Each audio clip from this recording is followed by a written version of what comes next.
Hello friends, welcome again on my channel education tutorials. दोस्तों, UPTET 2020 के लिए सुगबुगाहट शुरू हो चुकी है। शासन की तरफ से प्रस्ताव भेजा जा चुका है। सितंबर महीने में इसका आवेदन लिया जाएगा। अभी जुलाई चल रहा है, सितंबर महीने में इसका आवेदन लिया जाएगा और 6 दिसंबर 2020 को एग्ज़ाम हो सकता है। ठीक है दोस्तों, इस वीडियो में मैंने आगामी सहायक अध्यापक भर्ती परीक्षा और टीईटी परीक्षा के लिए बाल विकास के प्रैक्टिस सेट को सॉल्व करवाया है। ये वीडियो 2 सेट में आएगा। एक में मैंने 1 से 15 तक के प्रैक्टिस सेट के क्वेश्चंस को सॉल्व करवाया है जो कि बाल विकास से रिलेट करता है, और दूसरे वीडियो में मैंने 16 से 30 तक के क्वेश्चंस को सॉल्व करवाया है। तो आइए देर न करते हुए वीडियोस को शुरू करते हैं और क्वेश्चंस को सॉल्व करते हैं। हाँ, वीडियो शुरू करने से पहले आप लोगों को ये बता दे रहा हूँ, बेहतर ये है कि आप लोग पेन और कॉपी अपनी ले करके बैठिए और महत्वपूर्ण चीज़ों को नोट करते हुए चलिए और उनका रिवीजन करिए। इससे आप लोगों को चीज़ें आसानी से अच्छी तरीके से याद हो जाएंगी और एग्ज़ाम टाइम में आपका प्रेशर बहुत कम हो जाएगा। चलिए देर न करते हुए वीडियोज़ को शुरू करते हैं। पहला क्वेश्चन है, किस व्यवहारवादी ने कहा कि मुझे नवजात शिशु दे दो। नवजात शिशु, नवजात का मतलब बिल्कुल न्यू बॉर्न बेबी, दे दो, मैं उसे डॉक्टर, वकील, चोर, जो चाहूं बना सकता हूं। ये व्यवहारवादी मनोवैज्ञानिक थे, इन्होंने कहा था। कौन से थे इसमें मनोवैज्ञानिक? वाटसन मनोवैज्ञानिक थे जिन्होंने कहा शिशु के बारे में, नवजात शिशु के बारे में, कि आप मुझे उस नवजात शिशु को दे दो तो मैं उसे डॉक्टर, वकील, चोर, जो चाहूं बना सकता हूं।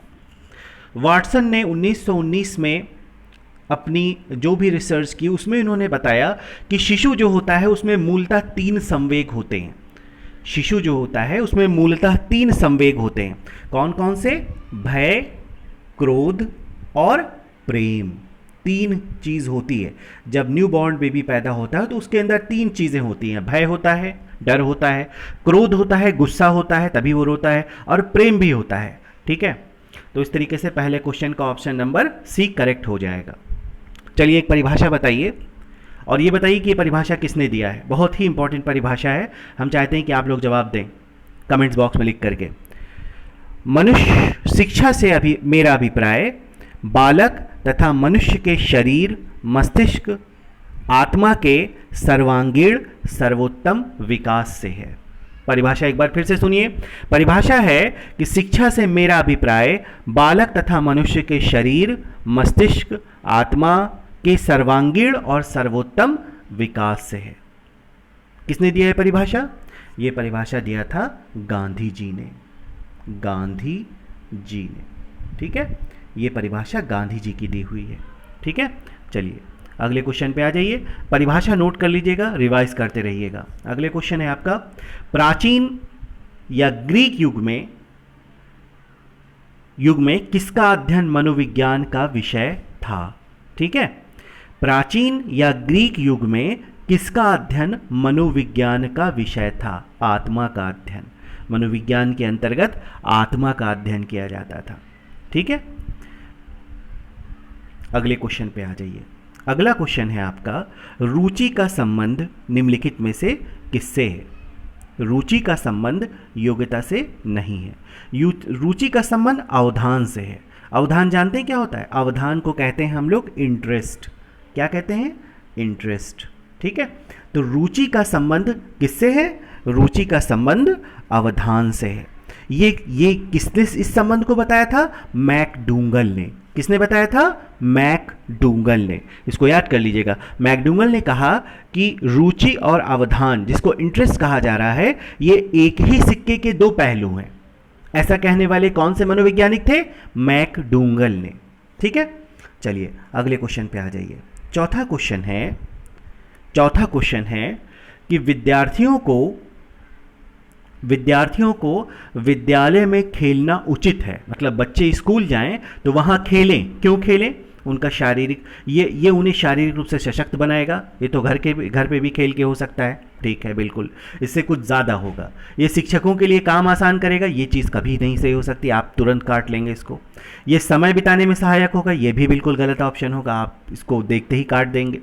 ये सहयोग और संतुलन का विकास करेगा।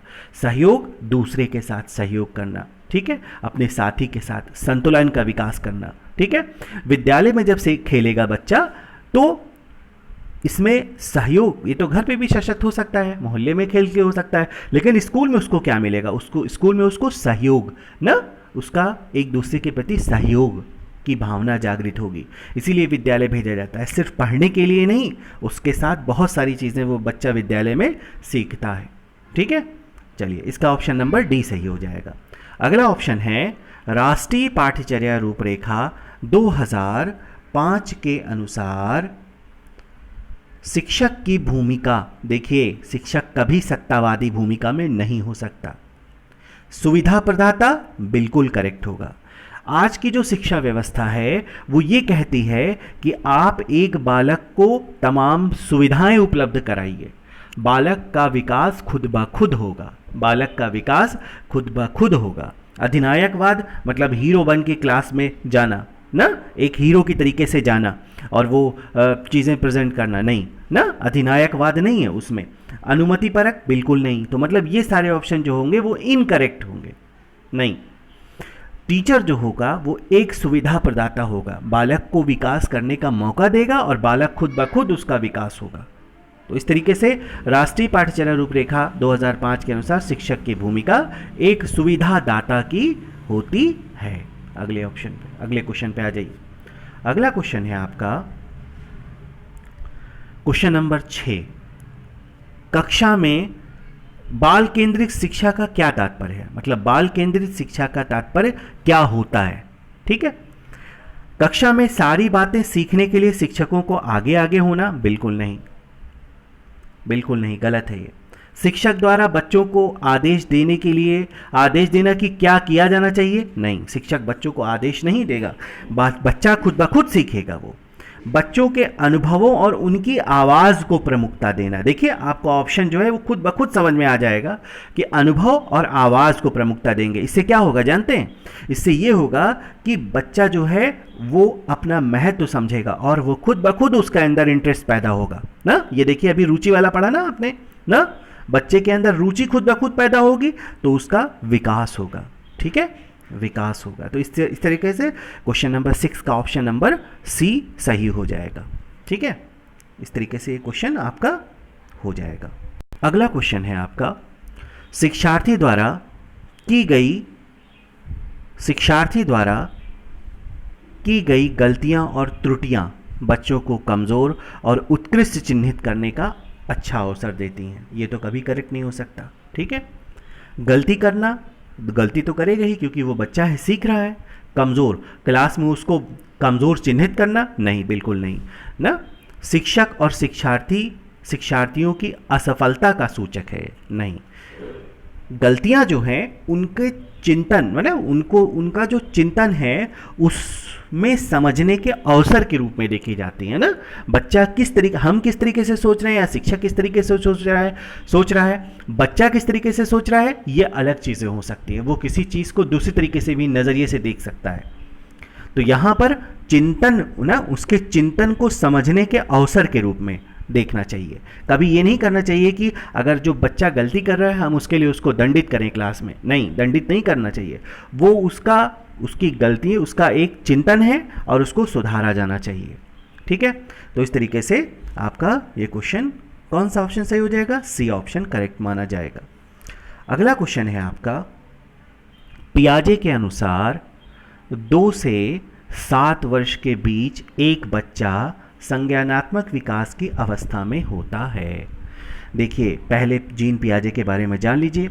जीन पियाजे ने कौन सा सिद्धांत दिया था, इसमें खुद लिखा हुआ है संज्ञानात्मक विकास। क्या दिया था, संज्ञानात्मक विकास का सिद्धांत। किसने दिया, जीन पियाजे ने। बहुत ही इंपॉर्टेंट सिद्धांत है।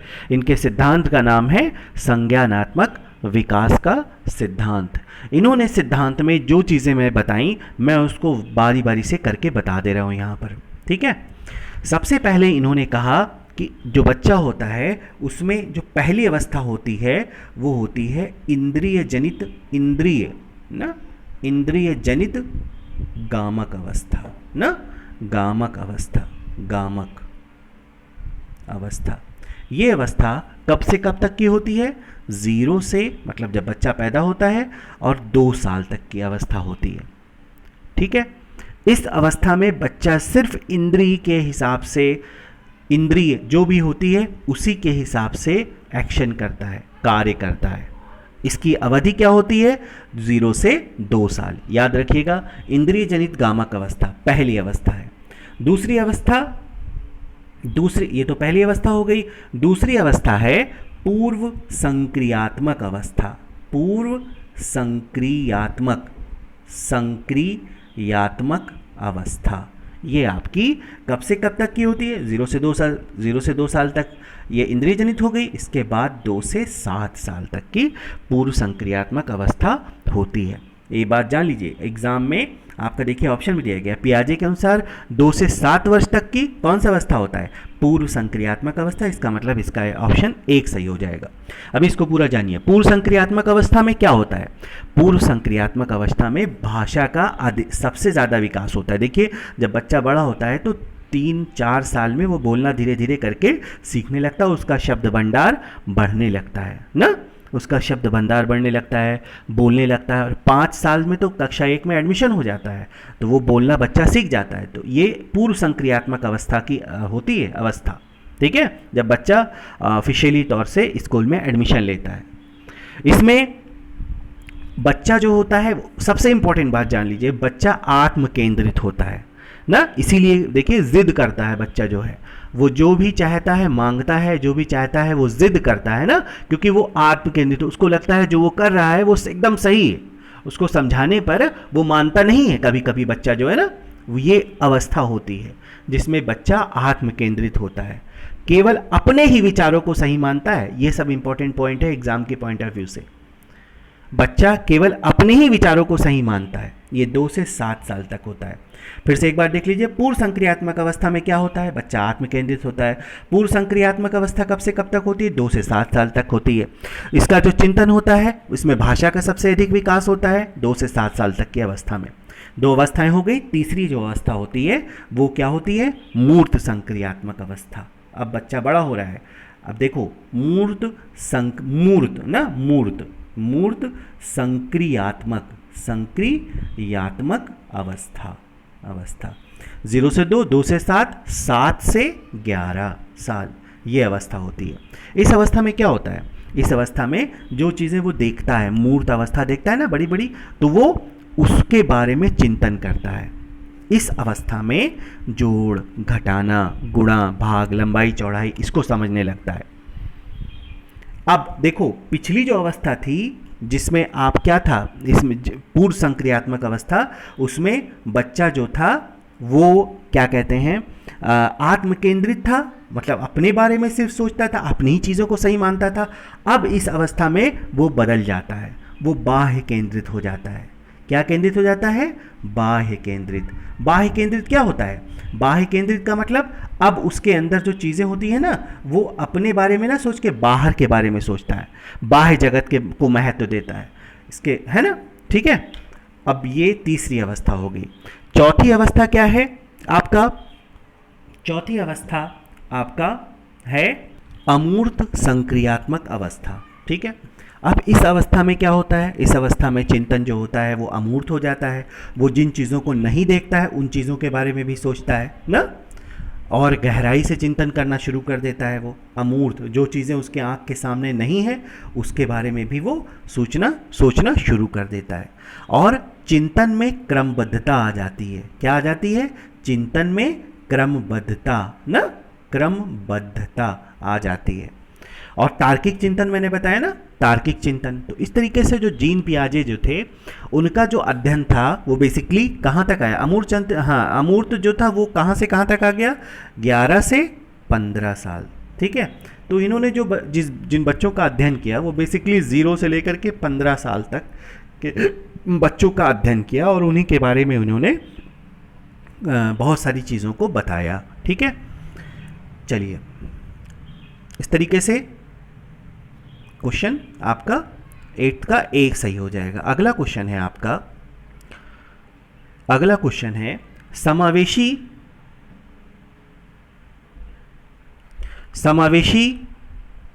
कक्षा में किसी शिक्षिका की सबसे महत्वपूर्ण भूमिका क्या होती है। ठीक है। समावेशी क्या होता है? समावेशी का मतलब हर तरह के बच्चों का समावेश होना। वो बच्चे जो मंद बुद्धि हैं, वो बच्चे जो सामान्य हैं, वो बच्चे जो बहुत प्रतिभाशाली हैं, ठीक है, इन सब बच्चों को इंक्लूड करना एक साथ। ठीक है। अब देखो, आजकल जो शिक्षा है वो ये नहीं कहती कि हम अलग बच्चों को, अलग प्रतिभाशाली का अलग क्लास लें, नॉर्मल जो सामान्य बच्चे हैं, सामान्य बुद्धि रखते हैं, उनका अलग क्लास लें। नहीं, सबको कंबाइंड लेना, यही तो है समावेशी शिक्षा। ठीक है। समावेशी शिक्षा में शिक्षिका की सबसे महत्वपूर्ण भूमिका क्या होती है? ये सुनिश्चित करना कि प्रत्येक बच्चा अपनी संभावनाओं को प्राप्त करने का अवसर मिले। ये ना हो कि एक प्रतिभाशाली बच्चे के सामने एक कमज़ोर बच्चे का हरण हो जाए, मतलब उसकी जो संभावनाएं हैं वो ख़त्म हो जाए ना, उसका ज्ञान बढ़ने का अवसर ही ना मिले। ये नहीं होना चाहिए। ठीक है। इस तरीके से जो है आपका डी ऑप्शन करेक्ट हो जाएगा। चलिए अगले क्वेश्चन पे आ जाइए। अगला क्वेश्चन है आपका क्वेश्चन नंबर 10। थोड़ा जल्दी से करते हैं। आधुनिक शिक्षण अधिगम प्रक्रिया में शिक्षक की भूमिका क्या होती है? मैंने बताया, शिक्षक कभी दबाव नहीं डालेगा, शिक्षक कभी अधिनायक नहीं बनेगा, शिक्षक कभी नेता नहीं बन सकता क्लास में ना। एक अच्छे सुलभ करता, मतलब वो एक बच्चे को एक अच्छा माहौल देगा, बच्चा खुद ब खुद विकास करेगा। ये है शिक्षक की भूमिका। ठीक है। मारने का तो कोई स्थान ही नहीं है। चलिए अगले क्वेश्चन पे आ जाइए। अगला क्वेश्चन है आपका, सतत और व्यापक मूल्यांकन में व्यापक मूल्यांकन शब्दावली का क्या अर्थ है? देखो, सतत का मतलब समझ रहे हो ना, लगातार जो चीज़ें होती हैं वो सतत हो गया। व्यापक का मतलब क्या है? व्यापक का मतलब शैक्षिक तो सही है, शैक्षिक तो है ही, सह शैक्षिक गतिविधि, जो और भी तमाम गतिविधियां होती हैं उनको भी इंक्लूड करना। तो सतत और व्यापक मूल्यांकन में शैक्षिक और सह शैक्षिक मूल्यांकन दोनों का इंक्लूजन किया जाता है। चलिए अगले क्वेश्चन पे आ जाइए। अगला क्वेश्चन है आपका, प्रतिभाशाली बालक। मैंने आप लोगों को बताया था, याद करिए और बताइए कुछ चीज़ें। सामान्य बुद्धि लब्धि कितनी होती है? 90 से कितना? 110 मैंने बताया था। सामान्य का 190 से 110 मैंने आपको बताया था। इसके नीचे का मैंने बताया था कि कमज़ोर होते, इसके ऊपर के जो होते हैं वो प्रतिभाशाली। अच्छा ये बताइए, प्रतिभाशाली के मैंने क्या बताया था? प्रतिभाशाली का मैंने बताया था 130 के ऊपर ना, 130 जो होता है वो प्रतिभाशाली। जड़ बुद्धि कितना बताया था? 70 बताया था। इसको याद कर लीजिए। सामान्य बुद्धि 90 से 110, तीव्र बुद्धि 110 से 120, तीव्र बुद्धि, और प्रतिभाशाली 130 के ऊपर। सामान्य से नीचे आ जाइए। सामान्य से नीचे मंद 80 से 90, और उसके बाद जड़ 70 से नीचे हो जाएगा। ठीक है। चलिए क्वेश्चन पे आइए। क्वेश्चन क्या कह रहा है? प्रतिभाशाली बालक की विशेषता क्या होती है? 110 से अधिक, बिल्कुल सही। अधिक महत्वाकांक्षा, बिल्कुल, वो महत्वाकांक्षी बालक होता है, नॉर्मल बालक से अधिक महत्वाकांक्षा रखता है। बुद्धि लब्धि 110 से अधिक, बिल्कुल होती है। उसका जो शब्दकोश होता है ना प्रतिभाशाली बालक का, वो बहुत विस्तृत होता है, ये बात जान लीजिएगा। तो इसका मतलब कौन सा ऑप्शन हो गया? ये भी सही, ये भी सही, ये भी सही, तीनों ऑप्शन सही हो गया। ठीक है। चलिए अगले क्वेश्चन पे आ जाइए। अगला क्वेश्चन है आपका, यदि कोई बच्चा विद्यालय हमेशा देर से पहुंचता है। इस टाइप का क्वेश्चन सीटेट और यूपीटेट दोनों में आता है, तो क्या करेंगे आप? डांट लगाएंगे? उससे तो कोई हल ही नहीं होगा। डांटेंगे तो फिर अगले दिन वो वही करेगा। प्रधानाचार्य से बताएंगे, प्रिंसिपल साहब क्या कर लेंगे? कुछ नहीं कर पाएंगे ना। शिकायत करेंगे, वो भी मार सकते हैं, लेकिन ये कोई हल नहीं है। माता पिता से संपर्क करेंगे, माता पिता से संपर्क करना माता पिता खुद ही जान रहे हैं कि बच्चा लेट में जा रहा है। अब ऑप्शन देखिए, बच्चे से बातचीत करके उसका कारण पता लगाना, तब जाके माँ बाप से मिल सकते हैं, और भी अगर कोई वजह होती है तो उसको हल कर सकते हैं ना। सबसे पहले उस बच्चे से पूछे कि क्या वजह है उसकी, क्यों वो लेट में आ रहा है, क्या वजह है उसकी स्कूल लेट में आने की। तो इसका ऑप्शन डी सही हो जाएगा। चलिए अगले क्वेश्चन पे आ जाइए। अगला क्वेश्चन है आपका, संवेग की उत्पत्ति। देखिए पिछले चैप्टर्स में, पिछले वीडियोज़ में मैंने आप लोगों को बताया था संवेग की उत्पत्ति कहाँ से होती है? मूल प्रवृत्तियाँ से। मूल प्रवृत्तियाँ याद करिए, मैंने कितनी प्रवृत्तियों के बारे में बताया था और किस मनोवैज्ञानिक का नाम बताया था? याद करिए, 14 प्रवृत्ति किसने दिया था? मैक डूंगल ने कितनी प्रवृत्तियाँ दिया था? 14 प्रवृत्तियाँ दिया था। ठीक है। संवेग की उत्पत्ति कहाँ से होती है? संवेग की उत्पत्ति मूल प्रवृत्तियों से होती है, यानी यहाँ पे ऑप्शन क्या होगा? मूल प्रवृत्ति। ठीक है, चलिए अगले क्वेश्चन पे आ जाइए। अगला क्वेश्चन है आपका, गेट्स के अनुसार अनुभव द्वारा, ये परिभाषा है गेट्स की, अनुभव द्वारा व्यवहार में परिवर्तन क्या है? अनुभव द्वारा व्यवहार में परिवर्तन क्या है? बताइए। अनुभव द्वारा व्यवहार में परिवर्तन सीखना है, अभिप्रेरण नहीं है। जब सीख जाएगा, सीखना क्या हो, यही तो होता है, व्यवहार में परिवर्तन। जब वो सीखेगा तो व्यवहार में परिवर्तन हो जाएगा उसके। ठीक है, देखिए जैसे एक आजकल देखिए कोरोना फैला हुआ बीमारी, जब तक हमने नहीं सीखा था कि हाथ धोने से वायरस जाएगा, तब तक कोई भी बच्चा जो है वो नहीं हाथ धोएगा। ठीक है, अब वो सीख गया तो उसके अंदर जब व्यवहार में परिवर्तन आ जाएगा ना, व्यवहार में परिवर्तन होगा, वो हाथ धोएगा, जब बाहर से आएगा तो हाथ धोएगा, और हाथ धोने के बाद ही दूसरी चीज़ छुएगा या जो भी काम करना होगा करेगा। तो वो सीख गया अनुभव द्वारा। ये परिभाषा जो है ये गेट्स की परिभाषा है। क्या दिया है? अनुभव द्वारा व्यवहार में परिवर्तन ही क्या है? सीखना। तो दोस्तों इस तरीके से क्वेश्चंस, हाँ चलिए बताइए, थोड़ा सा यहाँ पर एक मैंने कुछ क्वेश्चंस लिया हुआ था। बताइए, संग्रह की प्रवृत्ति जो होती है वो किस अवस्था में सबसे ज़्यादा पाई जाती है? बहुत ही इंपॉर्टेंट है, एग्जाम में इस तरह के क्वेश्चंस भी बनेंगे। संग्रह की प्रवृत्ति मतलब इकट्ठा करने की प्रवृत्ति बालक में कब होती है? संग्रह की प्रवृत्ति बाल्यावस्था में होती है। कब होती है? बाल्यावस्था में, शैशवावस्था के बाद की अवस्था ना, बाल्यावस्था। ठीक है, एक क्वेश्चन और है, इसको भी बता दीजिए आप लोग। प्रोजेक्ट शिक्षण पद्धति या विधि किसने दिया था? कौन सी प्रोजेक्ट पद्धति? प्रोजेक्ट पद्धति किसने दिया? बताइए। डाल्टन ने। किसने दिया था? डाल्टन ने। ठीक है, ये इंपॉर्टेंट क्वेश्चन था, मैंने इसमें इंक्लूड कर दिया आपके लिए। 15 क्वेश्चन इस तरीके से कंप्लीट हो गए आपके। एक वीडियो और आएगा जिसमें मैंने 16 से 30 तक के क्वेश्चंस को सॉल्व करवाया है। दोस्तों वीडियो अगर आपको पसंद आता है तो आप लोग चैनल को सब्सक्राइब कर लीजिएगा, लाइक कर लीजिएगा, दोस्तों में शेयर कर लीजिएगा। और आप लोग कमेंट्स तो बिल्कुल ही नहीं करते हैं, कमेंट्स करिए और बताइए, देखिए जो भी आप लोग सीखना चाहते हैं, बताना चाहते हैं ना, तो उसको आप कमेंट्स बॉक्स में लिख के बताइए। Thank you.